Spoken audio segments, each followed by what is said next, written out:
ನೋಡಿ, ಸಿಎಂ ಸಿದ್ದರಾಮಯ್ಯ ಅವರು ಸ್ಪಷ್ಟವಾಗಿ ಒಂದು ಪ್ಲಾನ್ ಅನ್ನ ಮಾಡ್ಕೊಂಡಿದ್ದಾರೆ. ಹಿಂದೂ ಸಮಾಜವನ್ನ ಒಡೆದ್ರೆ ರಾಜ್ಯದಲ್ಲಿ ಕಾಂಗ್ರೆಸ್ ಪಕ್ಷ ಅಧಿಕಾರಕ್ಕೆ ಬರಬಹುದು ಅಂತ. ಇವಾಗ ನೋಡಿ, ಸ್ಪಷ್ಟವಾಗಿ ಕುರುಬರು, ಲಿಂಗಾಯತರು, ಒಕ್ಕಲಿಗರು, ಕೋಳಿ ಸಮಾಜ, ಈ ಎಲ್ಲಾ ಸಮಾಜಗಳು ಹಿಂದೂ ಧರ್ಮದ ಅಧೀನದಲ್ಲಿ ಬರುವಂತವು.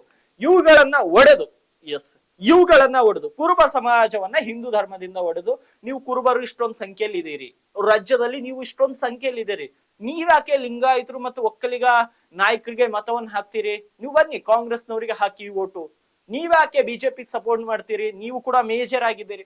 ಹೀಗೆಲ್ಲ ಅವರ ಮನಸ್ಥಿತಿಗಳನ್ನ, ಅವರ ಮೈಂಡ್ ವಾಶ್ ಅನ್ನ ಮಾಡಿ ಹಿಂದೂ ಧರ್ಮವನ್ನ ವಿಧವಾಗಿ ಒಡೆದು ಕಾಂಗ್ರೆಸ್ ಪಕ್ಷ ಗೆಲ್ಲುವಂತಹ ಪ್ರಯತ್ನವನ್ನ ಮಾಡ್ತಾ ಇದೆ. ಅದು ಗೆಲ್ಬೇಕಂತ ಅವ್ರು ಪ್ಲಾನ್ ಮಾಡ್ಕೊಂಡಿದ್ದ. ಆದ್ರೆ ಸಿದ್ದರಾಮಯ್ಯ ಅವರು ಅದೊಂದು ಅಷ್ಟೊಂದು ನೀವು ಅನ್ಕೊಂಡ ರೀತಿಯಲ್ಲಿ ವರ್ಕೌಟ್ ಆಗಲ್ಲ. ಯಾಕಂದ್ರೆ ನಿಮ್ಗೆ ಈಗಾಗಲೇ ಕಾಂಗ್ರೆಸ್ನವರಿಗೆ ರಾಜಸ್ಥಾನದಲ್ಲಿ ಮುಖಭಂಗವಾಗಿದೆ ಜಾತಿ ಜನಗಣತಿಯ ವಿಷಯದಲ್ಲಿ. ಇಲ್ಲಿರುವಂತಹ ಲಿಂಗಾಯತರಿಗೆ, ಒಕ್ಕಲಿಗರಿಗೆ, ಮುಸ್ಲಿಮರಿಗೆ, ದಲಿತರಿಗೆ, ಇವರೆಲ್ಲರಿಗೆ ಒಡೆದು ನೀವು ಆಳುವಂತಹ ನೀತಿಯನ್ನ ನೀವು ಅನುಸರಿಸಬೇಕಂತ ಪ್ಲಾನ್ ಮಾಡ್ಕೊಂಡಿದ್ರಿ. ಅದು ಯಾವುದೇ ಕಾರಣಕ್ಕೆ ಸಕ್ಸಸ್ ಆಗಲ್ಲ.